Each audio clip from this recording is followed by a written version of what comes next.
Police મહાનિરીક્ષક સરહદી range Bhuj Chirag કોરડિયાના માર્ગદર્શન હેઠળ સરહદી રેન્જ ભુજની ટીમે માળિયા 3 રસ્તાથી મોરબી તરફ બ્રિજ પાસે સર્વિસ રોડ પરથી ટ્રક ચેકિંગ દરમિયાન ભારતીય બનાવટના અંગ્રેજી દારૂની 4092 નાની મોટી બોટલો કિંમત ₹9.37 લાખનો જથ્થો ઝડપી પાડ્યો છે.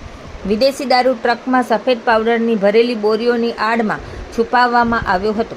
પોલીસે ટ્રક કિંમત ₹10 લાખ અને આશરે 30 ટન સફેદ પાવડર કિંમત ₹15,000 સહિત કુલ 19,52,500નો મુદ્દામાલ કબજે કર્યો છે. આ મામલે ટ્રકના ચાલક સામે મોરબી મિયાણા પોલીસ સ્ટેશન ખાતે પ્રોહિબિશન ધારા હેઠળ ગુનો નોંધી કાયદેસરની કાર્યવાહી હાથ ધરવામાં આવી છે. આ કાર્યવાહી એપી વાઘેલા પીએસઆઈ તથા એએસઆઈ રસિકભાઈ પટેલ, એચસી પૃથ્વીરાજસિંહ જાડેજા અને એચસી મોહિતભાઈ ચાવડા સહિતની ટીમ દ્વારા કરવામાં આવી છે.